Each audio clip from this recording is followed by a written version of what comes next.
Hello, Megan. Hello, Michelle. Welcome to the Spicy Brain podcast, where we are navigating neurodiversity with curiosity, joy, and Radical acceptance. High kick. I should really take my own fucking advice today. Tell me more, Megan. Tell me more. So anybody who's joining us who's new, we're so happy to have you with us. And those of you guys who are returning, we're having a little moment here. So we're going to just have it. We're going to have it here with you. Usually we're looking at a book and we will get to that, I think, at some point. One of these days again. But let's talk about what's going on, baby. What's happening? I was just saying, and I was being so over dramatic about it, but I'm like, I'm just trying to find the will to survive right now. And then I'm like, maybe we should, chat about it. Like, I don't know. Cause like, I, as a person who's neurodivergent, like, I see all this stuff on social media of like everyone just being so happy. And it's like, their lives are picture perfect. And it's like, I just want to be real. So like if I'm having a really day, it's like, I just want to be honest about it. And like, just not shy away from it and like try to pretend like everything's okay. Right. And it's interesting is actually the chapter of this book talks a lot about that we'll like get to at some point, is talking a lot about executive functioning and how hard it is when when you don't have great ability to have executive functioning in your brain. And then you have something that happens that causes a lot of emotions and how that can take over so much of the energy your brain needs to use. Right. And so it's like what might derail somebody for a day who has, stronger executive functioning ability in their brain naturally. Right. Yeah. That can wipe somebody else out who's neurodivergent for a week or more or longer.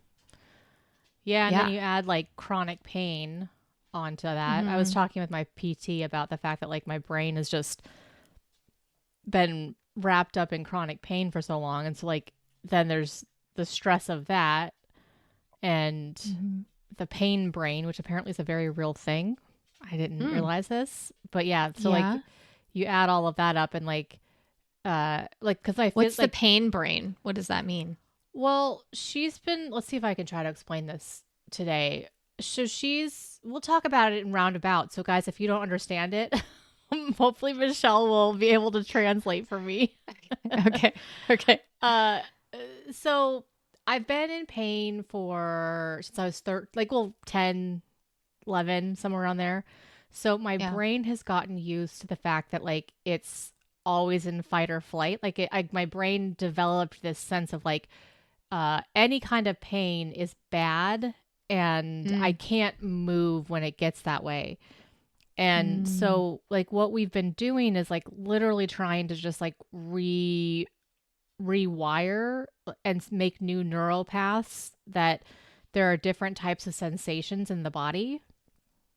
So I assume that any sensation in my body is pain. It's just everything is the same word. Whereas like people who, if you guys work out, that like you might be sore, which is a type of pain. But like in my mind, when I hear the word pain, I'm like, stop, don't go any further. Do not pass go. Do not collect $200. Just stop whatever it is you're doing. Whereas like if you're sore, like you did something and there was a reason for it. And it's like, yeah, I'm sore because I worked out and this is so good for my body. And like, I'm sore and I'm like, I'm in pain. This is terrible. So we've been working through that process. And then she said, and then like I think the last month has been really hard because of moving and like just feeling completely inadequate with like the whole executive functioning moving part. And then on top of it, like I actually did a lot of work. And so like it was really exciting because she says like, Megan, think about how much work you've done, like all of the lifting and the moving and the heavy stuff that you've done. And like you didn't throw your back out once. But then like I did so much that like my back really just was like delicate and sore, and it's been that way for like a couple of weeks now, to the point Mm. like where every time I go in, like I feel like I'm going backwards, you know, because like my body's just not working the way that like I want it to work. Right. And so she says that like stress and then like stuff happening with our family, like, you know, that all of those Hmm. things actually can add to the pain and like make it harder. Yeah. And that like it's okay because you know why it's happening. And then I have to just Mm. be like kind to myself because, you know, it like, and like it just, it is what it is. And that I should like celebrate the fact that like I got as far as I did get and I didn't have my back get thrown out. But that's still hard. It's like I do Yeah. okay with it some days, but then other days it's just like you don't get enough sleep and then you're like wake up in a pool of perimenopause sweat and Yeah. And it's just and a terrible, awful, no good, very bad day. I know. Yeah. Yeah. So I'm seeing like just the tears coming down your eyes as we're talking, and it seems like the overwhelm today is high. Very high. And it just Yeah. sucks because it's like, this is the part that stinks. It's like, I just never know when it's going to come. And I feel like, Mm. you know, I mean, even my, okay, so the PT's lady's name is Alcina. She's phenomenal. If anyone's in the Monterey area, go see Love her. Alcina. Yes. She's the best. But like, she even said, she's like, are you going to take it easy on yourself this weekend? And I was like, well, yeah. I think, you know, and she's like, I was like, well, I have some things I want to do. And she's like, well, who's made that decision? Like, why do you have to get it done? And I was like, well, because I don't know, Martha Stewart. Like, The shoulds are out in force. yeah. And so she says, like, maybe you could, you know, just take it easy. And then I take it easy and I feel like I'm just a loser. Yeah. And is that, I mean, this is like, mm, it's interesting, but it's also like, I don't mean to make it sound like you're like a science experiment. No, But, I know, but I am but in I'm some like, ways. We can dissect it. I'm fine with that. Like, sorry. because I no, Well, and I I'm know like a curious. friend of mine is also like there's another military spouse who's just moved as well, and so she's feeling the exact same way. So like Exact same thing. Yeah. I know that like talking about this is probably going to be helpful for somebody because like if I'm feeling this way, you know, it's like when you're in class. It's Right. like the teacher always said, "Hey, if you have a question, ask it because most likely someone else has the same question." Yeah. Like I'm wondering, because I know sometimes we've talked over the years about a couple things that came to mind, and so I don't have it in any like order that I'm saying this in, but is sometimes you get things that kind of say repeat. They repeat again and again and again, Yeah. right? And so is that happening right now? Like, are you finding that there's like something, the drill sergeant being a jerkhead or is silent or is like what level is the drill sergeant at right now? Because if like you're tired, then your executive functioning is going to be much lower than even normal, Yeah. right? And you're emotionally have had such an emotional week, I know, because of things going on personally, and Yeah. then the move on top of it. So I just see it as like this layered, It's like an upon onion. layer. Yeah, but almost like a pressure cooker. You know what I mean? Like it's Yeah. like pressure on top of pressure. So I'm wondering, like, is the drill sergeant alive and well and being a jerkhead, or is the drill sergeant quiet, or It's so what? interesting that you're asking that because like the drills, like I think before us talking about this, the drill sergeant was like super loud and jerky, Mm.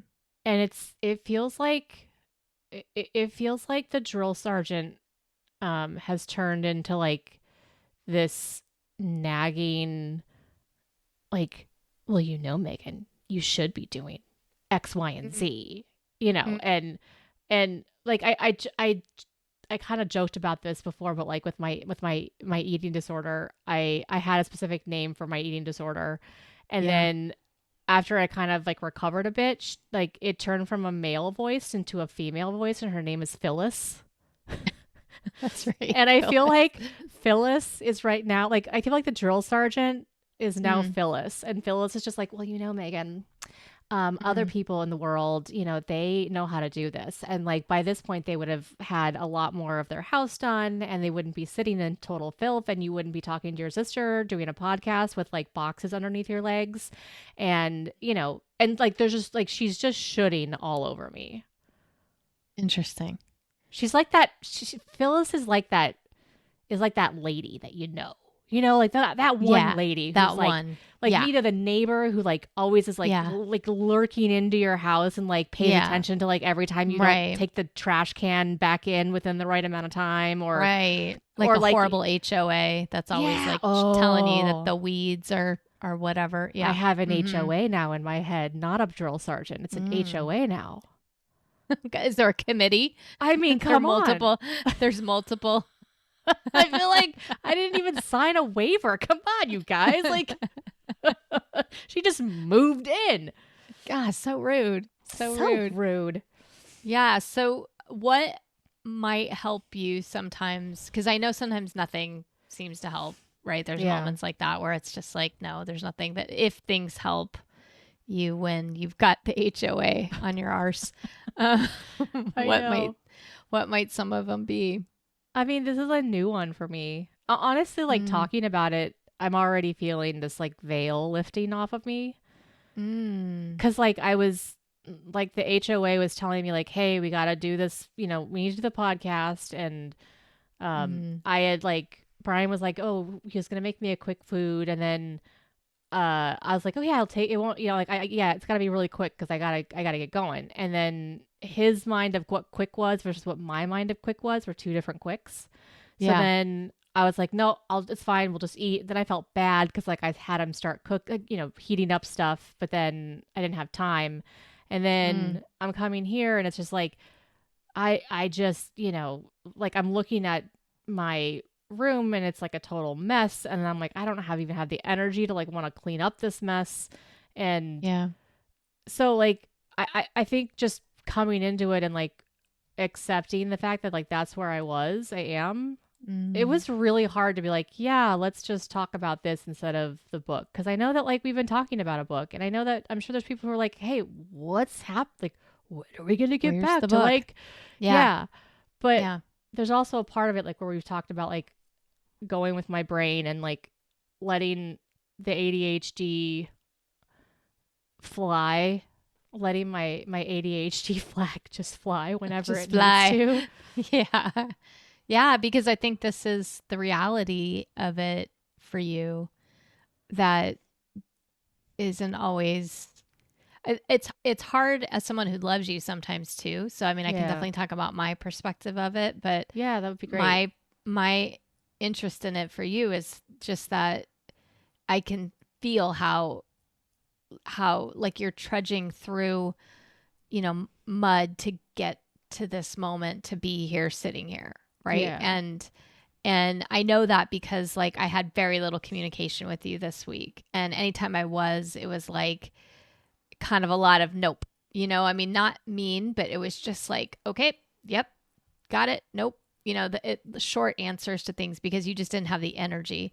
And I Yeah. think before I would have been frustrated or, maybe even feeling like rejected or something, right? Like, Yeah. and so it's sort of interesting to me. And I actually kind of weirdly do want to bring it back to this book because Let's do it. she says in this book, this is the whole thing about essential guide to raising complex kids. But I think it really does have a lot of bearing on what it is that you go through as an adult with a complex brain as well, right? And it's one of the things she talked about was this idea of asking yourself instead of like, couldn't they just, why aren't you just, and Yeah. asking yourself this question. I'm wondering if this question would help you. Is the behavior that you're exhibiting right now, which is sort of like, I would say there's high emotions, Mm-hmm. there's that overwhelm, And there's like also kind of a reticence to like do the things that need to get done, right? There's just, it's difficult. And so she said, instead of saying like, why aren't your kids just, or why aren't you just, or whatever doing, asking yourself, is it naughty or is it neurological? Mm.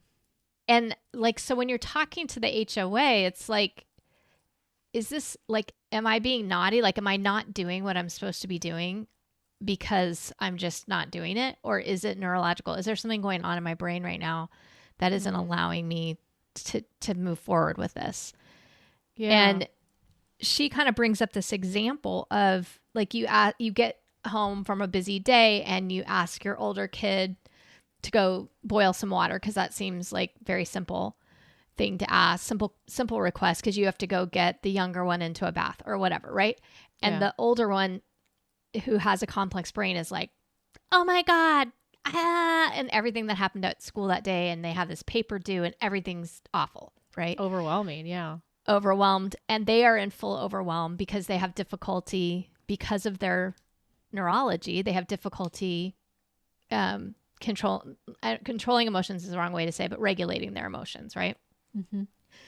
So this idea of like, well, the idea that it's, first of all, it's a simple request and that they're pushing up against it. And if you're saying, is this naughty, that they're being naughty because they're not doing what they're supposed to do, or is it neurological? And then you think to yourself, well, if you just stop and breathe and ask that question, you already are thinking, oh, wait, no, boiling water has like a tremendous number of steps that somebody who's already overwhelmed is going to be struggling to actually do those steps, because they're going to have to really think, I have to go get, the executive functioning you need to just get the boiling water going. Or just like right? vacuum.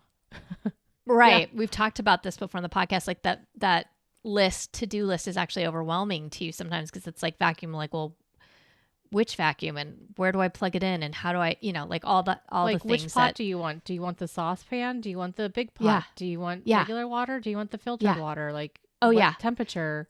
Do I want salt in it? No salt in it. Like, exactly. Yeah. And so this idea of, is it naughty or is it neurological, can stop how much you. water? And then, I'm still going through it myself. I know. And I loved this reframe. And actually, it's really the only thing I wanted to talk about today was this concept, because it hit me to have like an actual thing I could stop and ask about. So what was interesting today is we were having, nephews over. There's a birthday party. I asked Josh before I went to go to the store to get something, can you help me to get stuff decorated? Yeah. And I had pulled out the bin and I had put everything there, and I came back and he had done none of it, right? Like, they're coming in 20 minutes and none of it's been done. And I was like, hey, I'm like, how's it going? And I'm watching him and I'm like, I'm realizing nothing's been done that I asked him to do. And he goes, oh, well, I had to clean the bathroom. And I said, oh, I'm like, yes, you did. That's great. Good job cleaning that bathroom. Yeah. I didn't even think to tell him to clean the bathroom. I'm glad he did it, because I'm sure it was disgusting. And, his cousins were coming over. So I'm sure, like the decorating was like, whatever. So then he also said, I know you wanted me to do something else, but I don't remember what it was. And I go, oh, no problem. It was just the decorating. And he goes, oh, okay, well, I don't even know what you wanted me to decorate. Yeah. And I said, how we put all this stuff out for Easter and, and he's like, oh, okay. So then, I pulled everything out. Mom helped me put things out. And then he goes at the end, he goes, oh, do you want me to put the bin away? And I'm like, that'd be fantastic. Yes, I would love for you to put the bin away. So I didn't think about that before, but I asked myself when I got home, was he being naughty or is this neurological? And because I stopped myself and was breathing for a minute, because I was rushed, right? And I too didn't give myself quite enough time this morning to get everything done I needed to get done. So I was also running late. And I was like, but I stopped myself to ask that. And then it really changed my response to him. It felt lovely. So powerful. But I was wondering, is it something that if we asked that question about you right now, Yeah. what would your answer, might your answer be? Like, are you being naughty? Like, HOA lady, am I being naughty, or is this neurological? What would you say to that? I mean, first off, kudos to you, because like that's Oh, incredible. yeah, And it it sounds was. like I No, can it felt see on really your good. face, like I can It see felt like really you're good. so excited. This whole book, Meg, as you know, right? I've been Yeah. like, in it because Yeah. everything is bringing up like my perfectionist side of like not Yeah. radically accepting that it's just, I'm learning, right? And Yeah. it's okay that I'm sucking it up sometimes. And it isn't necessarily even sucking it up. It's just, okay, we're navigating through this thing. But this was like the first time from this book where I was like, oh my gosh, this might actually help me. I don't know if it's Yeah. going to help anybody else. So let me try this out. And so then I was thinking, like, we've talked about the inner child so much. So I was like, would it help you? And I don't know if it would or not. Like, I don't, yeah. So I was curious about No, that. I mean, I do think it actually would help the inner child. And it's actually interesting that you brought this up, because I was originally thinking when I was talking about this that like it does tie into parenting in a way. Cause like, I think because we didn't understand this growing up, I didn't really have the option to just like opt out of things. And I wouldn't have even known how to. And so, like, you asked me today, should we not podcast? And I was just like, my brain was saying like, no, no, no, you have to, you can't, you're not allowed to do that, Megan. You're not allowed, like, just, you're here. You finally got it here. Like, just keep going. Just do it. Just push through. And I think, the HOA in me is saying, Megan, you're totally naughty. You're being so naughty right now. Like I was, beforehand, I was like working on this new puzzle that I think Mike got me for Christmas. And it's like really weird and like Awesome. fascinating and like just love it. And I've just been like staring at it. And I'm like, and the HOA in me is like, Megan, you're being naughty. But honestly, like as we're talking about it, as I kind of sat down and realized like just how emotional and how tired I was, like I think it is neurological. But there's this, I've been conditioned to believe that my neurologicalness is naughty. Right. Yes, because we say it to you like that all the time. I mean, wouldn't you just be more, do less, do that, yeah. I mean, so that makes sense. It might be even hard for you to tease it out in a way. Yeah. Right? Because you're like, well, that's why I was just like, when you're asking like, what do you want? And I'm like, it's not about what I want. It's never been about what I want. I've always had to be about what other people want. And I've always had to like, just figure out how to work through it, because I know my brain doesn't exist in this world the right way. So what does it matter if I'm having a bad day? Yeah. And yeah, because I could always be having a bad day. Yeah. And like, I just found Which is not true, by the way. You're not always having a bad day, but true. This is a particularly bad like one. I'm always having a bad day. Like when I think that's the thing that like gets back to it, like with the tape that's repeating in my head is like, when I do have a bad day, it's like, well, Megan, you always have a bad day. Like this is always happening. Because remember, like when I was a kid, I the word always and everywhere all the time. Like it was very black and white, and it was never the way, it was never real, but like that's how it felt. And it just kind of hit me like when we were talking about it, that like that would be the thing that I would say for parents with the kids is like, I don't know how you do it, so this is not but like just to be able to have, like, I keep thinking of Mom's mental health day, where she would let us have a mental health day, and like there was no questions asked. Like you could have one, just like you need it. You need a day off from school, and you got one every semester. No questions asked. Like you could just take a mental health day. And I think that there's something to be said about doing hard things. Like as a neurodivergent person, I need to learn how to do things that are hard. But then there's also like, I think those days like where it's like everything is just neurologically hampering me. And Mm-hmm. the last thing I'm going to want is someone to come over to the house and tell me I have to do something. Yeah. You Well, I know, think it's I like, asked you yesterday, I was like, do you want to do our 15 minutes? And you were like, that's like a hard no. You know, I mean, it I wasn't, but it was did. cute. No, it You was. were like, I it's was just kind of a like, hard no. Yeah. I was like, I really want to, but like, no, I can't, you know, I and can't like, do and that. that was the Mm-hmm. struggle that I was having in my head. Like, yeah, you Yeah. wanted, you know, like we do these 15-minute kind of cleanups and I really want to do it, but like, You I want to just, want to. I want to, yeah. Like Yeah. Yeah. even just sitting here, I think part of it was like, okay, well, I'm having a bad day, and she's probably gonna be like, hey, let's just let's just clean up your space for a little bit. And I'm like, I don't want to do that either. Like, That's I don't want to horrible. fix it. I just want to sit in my neurologically pruny life and just get my brain all pruny in it. It's interesting. She says in this chapter, the brain is responsible for all behaviors and executive functioning, governs every aspect of life, thoughts, feelings, and actions. When you understand that there's a neurological connection to what is happening right now, that, and especially as parents, but also parenting your inner child at this moment, can allow for more compassion. Yeah.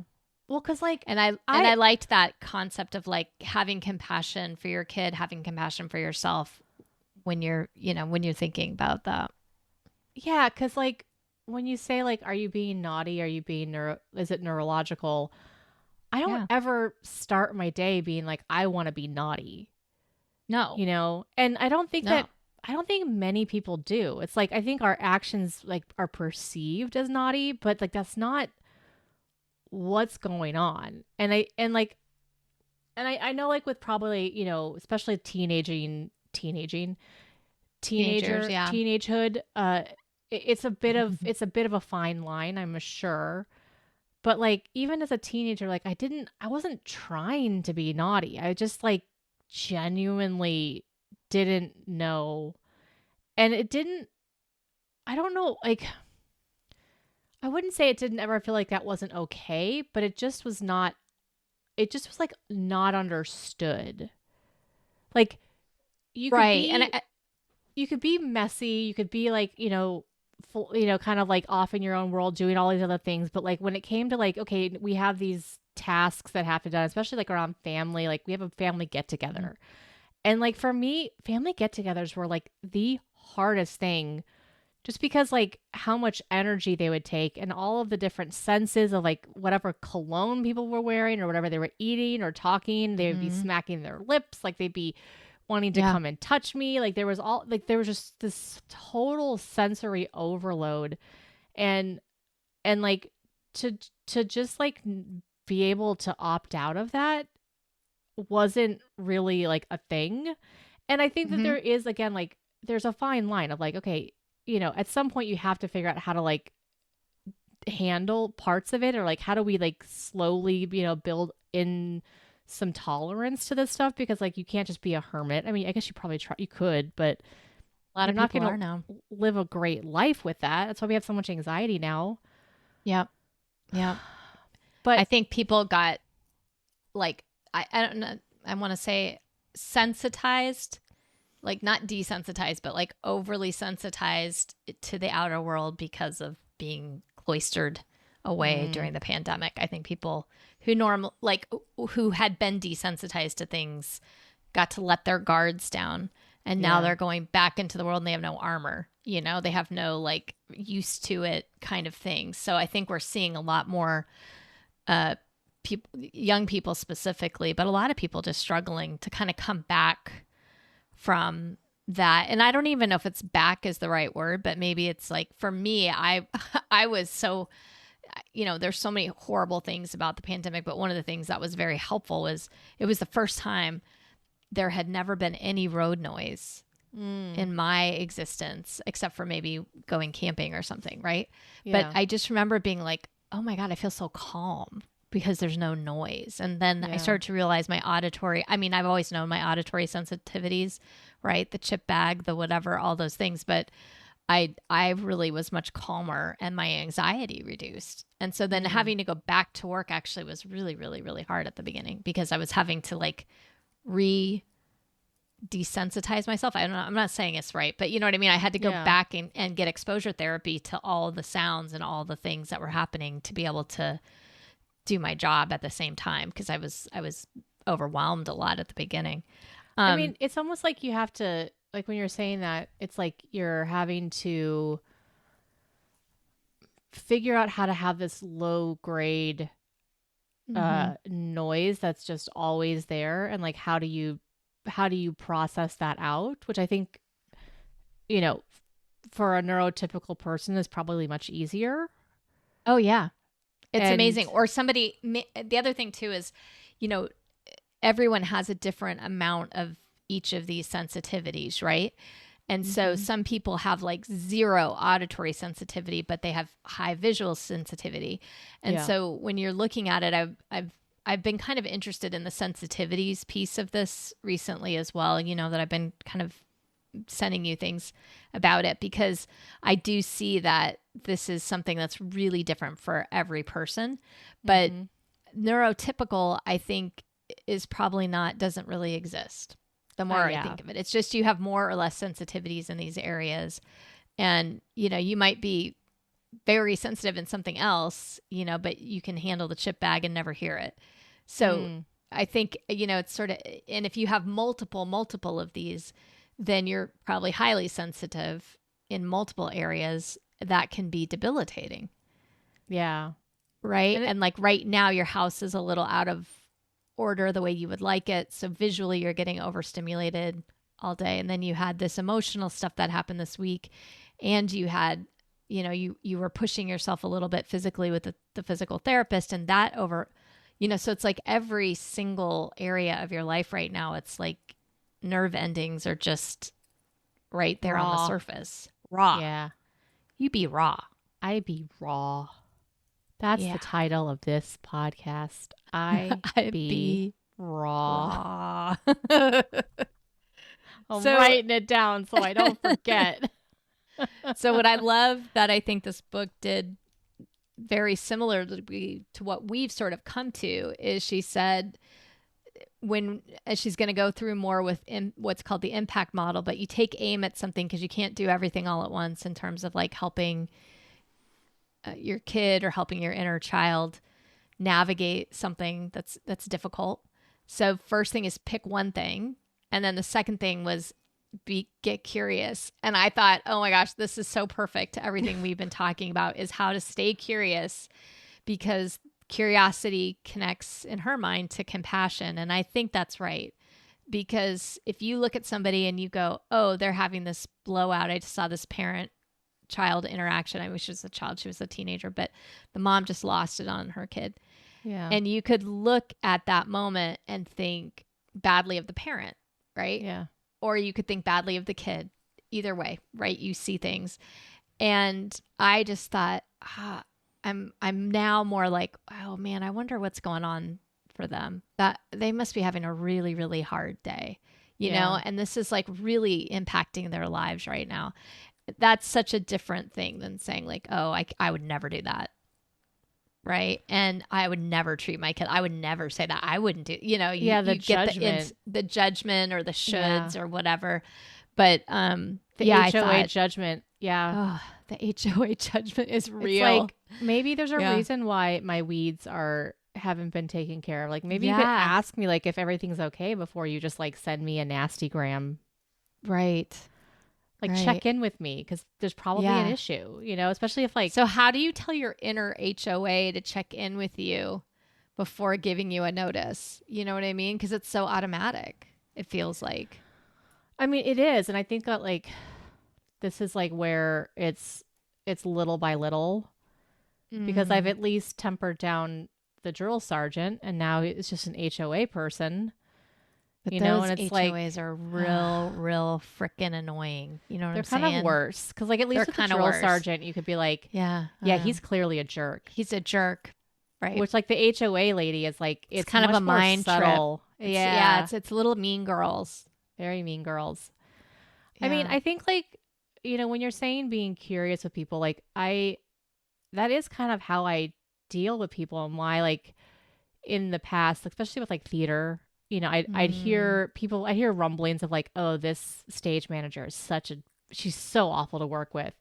mm, And I would be like the one person who could work with her, because I was like, well, look, she hasn't done anything to me yet. So until she's done right, something to me, I'm not going to like right. go in with whatever preconceived notion that you had. Like, we're two different Mm, people. So I mm, think like part of it is like giving myself some grace, mm.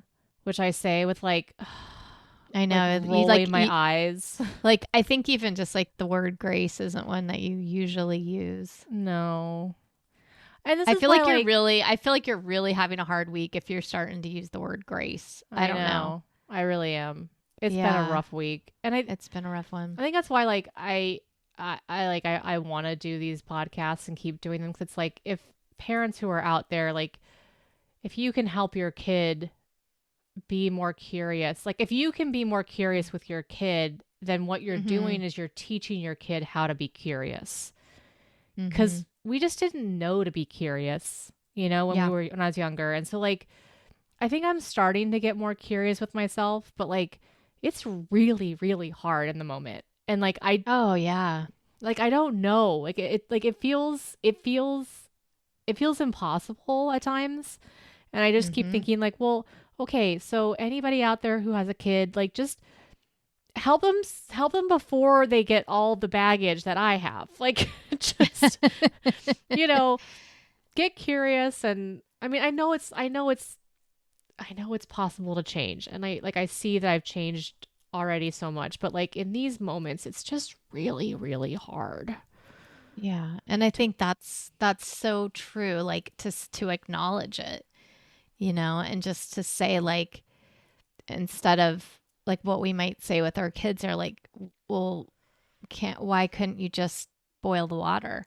Yeah. Instead saying like you sound really upset and I'm feeling like you're really stressed out. Like, my instinct right now is like, I need a pacifier. Yeah. What's the pacifier?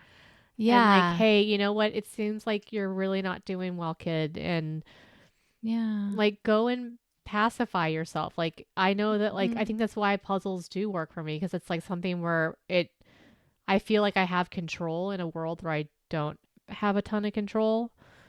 And to be able to say, okay, that's just what you got to do right now. Like, that's your mental health break. Like, Yeah. go and find that pacifier of yours, whatever it is. Yeah. And I love that.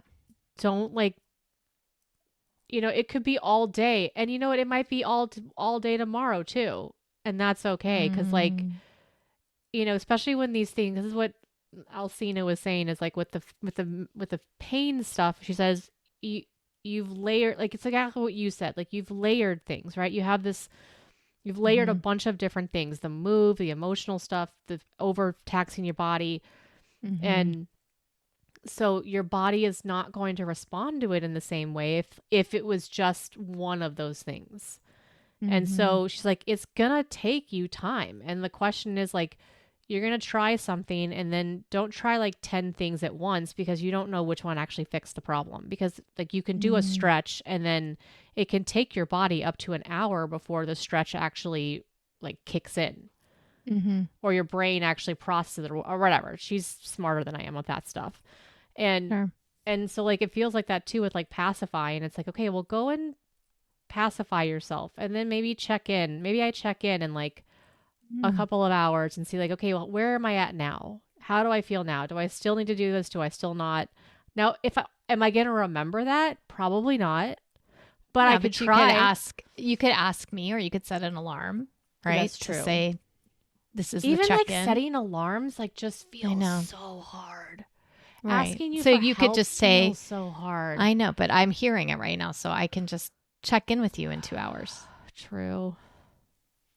Right? I am realizing that, like, having people in your corner who just Mm. understand it Yeah. is such an important thing. Like, Yeah. anybody who's listened to us, like, knows my friend Jenza, and knows that, Mm. like, I just feel so 100% safe with her. And Mm. an old friend of mine has come back into my life that was like, a best friend, really, really good friend at one point. Mm-hmm. And I realized like I don't feel quite as safe right now because I haven't been able to explain all of this like neurodivergent stuff and like things that, Mm. like not calling back, getting kind of like flack for that. And I'm just like, I can't help it. Like, I can't help it, And so it's like Yeah, having people in your corner I get it. that get it and are just Yeah, like, that's such a huge part of it too. absolutely. And I think the things that you just said in terms of like talking to your kid or talking to yourself, like acknowledging the feelings, acknowledging what's going on in that moment, so important. Yeah.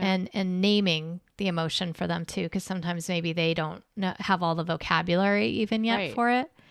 And then like showing that compassion, it's like, yeah, like I'm feeling like I don't have enough energy either, And I mean, I didn't actually today. I was like really struggling with like getting the book read and doing things and everything else I had to do. I do feel like overloaded. This week has been extremely difficult emotionally. I have somebody I care a lot about who's dying.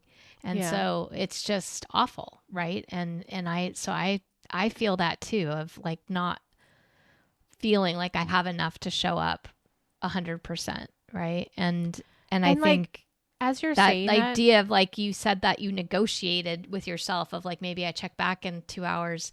That's a great thing too with a kid, right? Like you can do right. that for yourself and with the kid. Like, yes, maybe you don't feel like it right now. Maybe you can't do this right now, but you could do it in an hour, Yeah. and or you could do it in 2 hours, or you could do it tomorrow, right? We can check back in. So I just think those are all such important strategies for ourselves and with our kids. And then you were saying that Well, comment on me.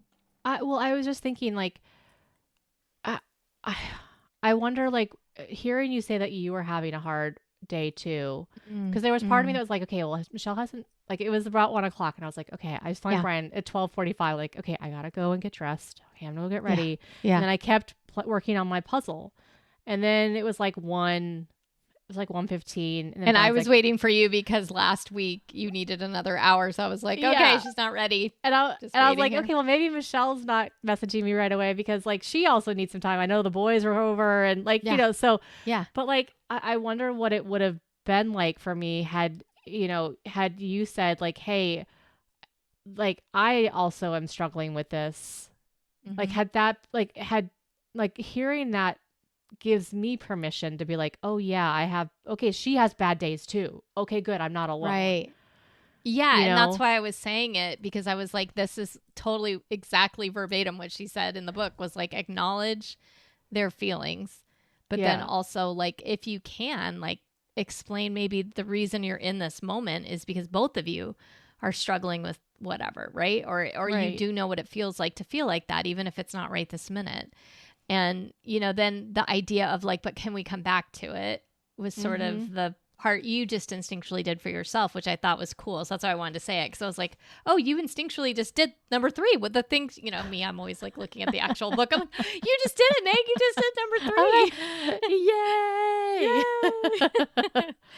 But But I like like as a this. parent, like Yeah. I keep thinking like what a beautiful gift. Like if you're having a bad day at Mm-hmm. work and like Mm. like if you're able to recognize it in Yeah. yourself, like this is the moment that like I need to teach my kid about, I'm going to show them Mm-hmm. and say like, you know what, kid, like cuz Yeah. this is the thing, especially with moms especially, Mm. it's like you're not allowed to show weakness. And like I think that in my opinion, I think that is um a disservice to your kid. And that like if you're having a Absolutely. bad day to be able to say to the kid like, you know what, mom's not doing well today. And so here's what and Yeah. being able to show them like I am going to go do this thing because this is what's important to me and what's going to help Mm-hmm. me right now because I'm feeling overwhelmed. And to or whatever words you would use at that appropriate time of that child's life. But to be Yeah. able to show them like this is normal, this happens, and like even mom does it. And so like gosh, that would have been like what a beautiful Mm-hmm. gift you can give your children. Well, just think about how you just felt when I just said that. It changed Yeah. the trajectory of your, I don't know if it was how you felt HOA. about yourself, but No, it yeah. changed the HOA. Like Phyllis was like, I could be like, Phyllis, shut up. Okay. Like, it's not just me. Even, Aunt Mimi Yeah. over here has a hard time too. Mm-hmm. So Yeah. I'm not going to worry about the fact that I've been doing a lot of good work and Yeah. I don't feel alone in it. Yeah. And I think like how powerful when your kid doesn't feel alone. I was talking with a friend who had um their kid is going through the process of being diagnosed. But we were talking about that they didn't, and I don't know if I talked about this on the podcast before, but that like everybody but them got invited to a party Oh, and middle school age, so it's just like that's mean. the worst, right? And I remember you having things like that happen. And I like from this 2 years of work, finally like had this moment of clarity that I was able to give her that, we weren't able to give you at that time. But I said, if there's one thing that I wished I would have done for Josh and for Megan, both, when they came home telling me something so that was so mean, right? That somebody else had done that cut them, gutted them, or had the potential to gut them, is I wish I would have said, they're idiots. You're exactly perfect, exactly as you are. You don't need to change anything. Hopefully they will grow and learn how to be better human beings as they get older. But that is awful. And, you're exactly who you should be. And my friend was able to tell me that they went home and they did that. And I said, what was the response, And it was just, the kid just moved on with their day. You know what I mean? They just, oh, thanks, thanks, mom. And yeah, and they are, yeah, kids can be mean at that age and blah, blah, whatever, like just, and then moved on. And then the mom went to the school and told them what had happened. And to make sure, that people were being aware, right? 'Cause such a vulnerable time in a kid's life at that age. And then he was invited to the next birthday party, which helped him try to navigate some of this and learn how to, be in the world and all of that as well. But I just thought it was so powerful, this work we've done together, because it's changed so much of my curiosity around the things that we encountered in the past. And like our last podcast was pretty tough for me emotionally. And I was having to sort of navigate that in real time. And I always see how well you do it. I see you go through this today and you do it so beautifully, and it seems almost seamless. And for me, it's like, I don't know, animatronic or something when I'm trying to get my emotions out sometimes still. So I'm always really like impressed by you in that way. And I also wish I would have known to say, you're exactly perfect as you are. And I will say that today to you. You're exactly doing what you need to do right now for you, because this has been a very difficult month. And you have been so strong for so many people, and it's okay to take the time you need to heal. Yeah. I just get so worried. But Yeah. Because that's how parents are, right? Yeah. We get so worried that this means something for the future, that you're not going to be okay in the future, that you're not going to work through this. But past behavior teaches me future behavior for people. And in the what you have done every time is you have worked through this. You know, you have Yeah. worked through this and you get stronger and you do, and it's little by little, like you were saying at the beginning. But this doesn't, you know, I think that fear that like I'm going into a depression or I'm going into something that I'm not going to be able to pull myself out of, maybe. Yeah, it's just more of like, oh, again. Like, Yeah. really? Like, Megan, do you Do I have have to to work this have hard again? do I have to have this like neurological thing? Like, couldn't I just be like normal? I mean, there is this thing too with like my physical therapist, like we were saying that, you know, there's because I'm so conditioned for pain, I Yeah. as soon as the You go pain back doesn't to go it. away the next day, I'm afraid that it's going to happen. And I Yeah. forget about all of the like the progress I've made. And that's why she keeps, you know, having me like change my verbiage about Mm-hmm. like, I started off when I got there saying like, yeah, I can do it. I can do it. And she's like, what are you talking about? You are doing it.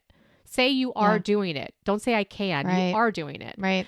And so like, Right. I find myself now catching myself like no, I am doing it. Right. I catch Mm-hmm. myself saying I am doing it. And like, and I'm slowly starting to say I am doing it without even thinking about it.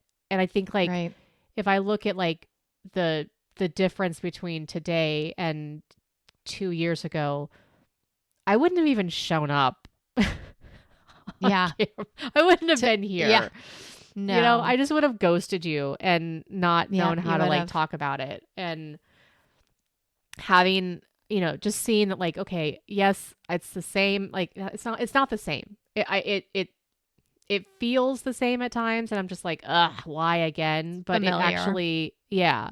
But I am actually changing. And I think that that is also an important thing for me to look at is like, it's hard to see the growth that I've had in me, Mm-hmm. but there is growth.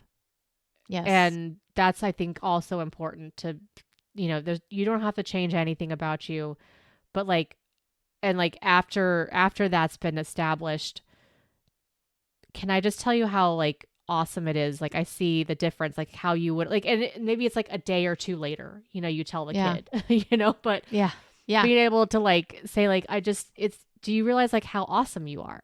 Cause like Yeah. before it would have been this and you know, today it is this. So, like, look at how awesome your brain is and how much you've changed, Yeah. how much you've grown in, Mm-hmm. And and reminding them, yes, of what that thing that you took aim at, whatever it is that you wanted to help them navigate, that they're learning to navigate that.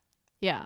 I think that's different than like changing, because I think when people use the word change, it's like that fundamentally like something neurological in your brain. We need to like cut it out or we need to rewire or whatever. And I think the idea of change, so that word is a little bit Yeah. triggering for me. I don't know, or it just seems like it's not not clear enough what we mean by that. It's too general, right? Well, yeah, I mean, the It's like, idea but of yes, change, you have to find a pathway towards what it is you're going to do. But yeah. that like changing your path or changing your direction doesn't mean you're changing you. It's just changing your movement or your energy or where it's going. And I think that's different. Like change the Mm, path you're on is different than saying change you. But they do talk about neural pathways and that you have to like reforge things, and that does change your brain. Your brain does change. It does adjust. It does grow new things, like you know, new ways of thinking. mm, But it's still the same brain. I mean, it's still the way. However you do that, that's not going to change, right? Like however that happens for any person, how they learn information, take in information, that isn't going to change much. I mean, I think that you're saying something that is like so important about like the words that we use. And Mm-hmm. like I just had to look it up, like what's the definition of the word change? And it's to Mm. make someone or something different. It's to alter Yeah. or to modify. Yeah. And then the other one is like to replace something with something else, especially Yeah. something of the same kind that is newer or better. So you're Yeah. substituting one thing for another. Right. And And I that's not what we mean. that's a horrible thing to say to a Mm-hmm. person. And it Mm-hmm. is, I mean, and I think that is the HOA. It's not like, I don't think that, you know, anyone's directly saying it, but like Well, maybe sometimes they are. But, to be able to say to the kiddo, like, who you are is perfect and you don't need to change yourself. Now, this is that's why it's like almost feels like two separate days when they're younger, Yeah. right? Yeah. That the question then becomes like, okay, so what is it you want to accomplish and how are we going to get you there? Yeah. And if you want to accomplish like being friends with that person, then there's things that we're going to have to modify, or we're going to have to like try differently. First of all, do you really want that? I mean, but if you do, Honestly. Yeah. yeah, then it's like, what's We the need to path? navigate a pathway towards that. Yeah. That's different than saying you have to change who you are Yeah. fundamentally. And I think Because that's who what you you were are is never told. going to change. No, I Right. was told that. You're absolutely right. I told you that. I was like, you have to change your hair. You have to change your clothes. You have to, you have to do these things. As opposed to saying, I think the sentiment of what I was saying is if you want to belong in this group in whatever way, yeah. the pathway towards that are these things. But that's different than saying to somebody, you need to change your hair. You need to change, you know what I mean? Right. And so it's like, here's the pathway forward. If that's what you really want, then this is the pathway for that. And that's where the curiosity, that's where the curiosity really comes in, because like, as a child, I might be saying like, well, I want to be friends with them. Well, okay, so let's dig deeper. Cause like, really, it's not about being friends with them. I just wanted a friend. Right. I wanted any friend. And so, are there other avenues that we can go down to get friends that will accept you? Because honestly, like you are perfect just the way you are. And if they can't accept you, then they're not worthy of your friendship. Correct. And let's find that other pathway, right? Like, the typical pathway is like we meet up at school and we become best friends, at school. And then, but that's not, the candidate pool is very limited. Especially when you go to a small school, right? Yeah. I mean, you don't have many people there. It's kind of easier. Luck of the draw. Luck of the draw, for sure. And I think the other thing when you're saying that is, as parents too, if you have other parents that you're associating with who are not accepting of you and your child, then you got to really think about, is that the right group to be, immersing your life in, because you become the people you hang out with. You do. And your kid picks up on it, and it's hard. It's difficult. I remember I had a few people that I had to really kind of just sort of let go. It wasn't hard actually, because it just wasn't, they weren't trying that hard, but I was trying really hard, to try to, if I know the moms, then it'll be easier for Josh to like, have this friend or that friend or whatever. And that's not untrue. That is a pathway to help support your kids sometimes, is to make sure that the parents understand.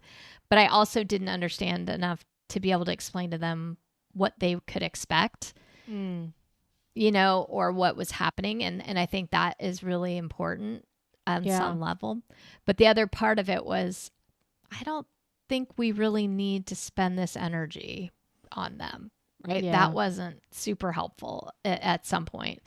And so like if you tell the parent, hey, this is my kiddo, this is what they're doing, and then as soon as there's an issue, it's like, I mean, well, not as soon as, but like, because there has to be a middle ground of like doing hard things and also changing yourself. Like there has to be something in the middle there, because I do recognize how trials and tribulations have been good for me. And I do think that like, there's an entire generation of kids we're like not making them do hard stuff. This is very overgeneralized. So yeah, but it happens. Yeah. Yeah. And I think what it is though is like, are you around other parents who are willing to be curious? Right.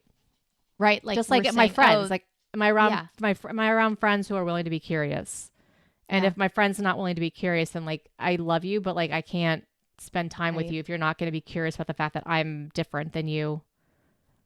And I think also it's interesting for me as I get further along sort of in the EMDR therapies, that I'm realizing that there are people who have been in my life for a very long time, and I'm evolving or growing, and some of the things that they are doing or might be have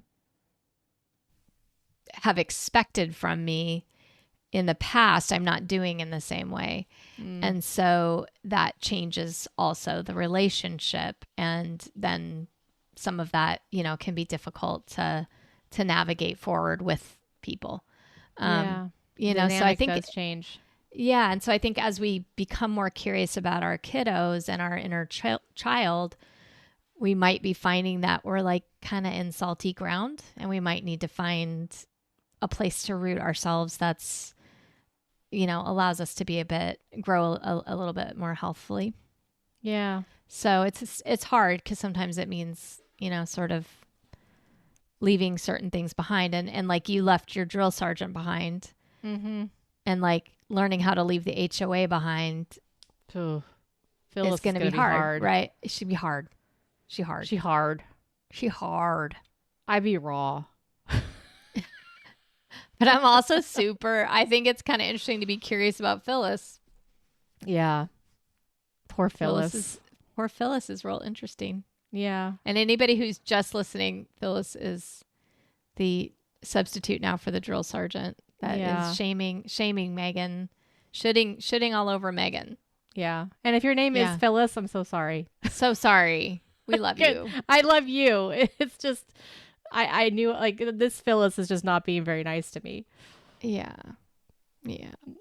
Well, I love you. I love you too. I'm glad we talked, and I do actually feel a little bit better. So my plan is to go and make some food with Brian, work on my silly puzzle as we watch Elsbeth, because we have to catch up on that. Yes. And well, he may have to do some homework, but whatever. I'm gonna do something else, and then maybe you'll check in with me in a couple hours and see where I am. I will do that. Okay. Aw, I love you. I love you too. Bye. Bye.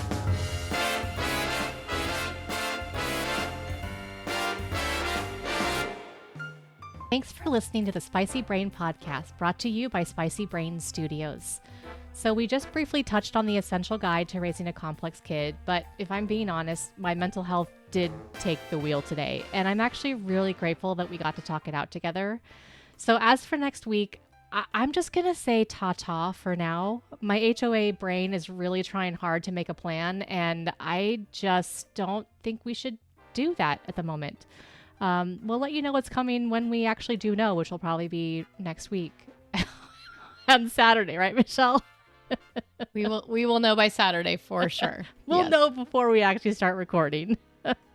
But, make sure to follow or subscribe if this is the kind of energy that you enjoy. And again, if you're enjoying the show, leaving us a review, it does help other neurospicy folks find us here. But until then, you guys, here's to a great end of the week. Remember, stay curious. And joyful. And you know what? Just kick that radical acceptance in the butt and go for it. Love you guys. Bye. Bye.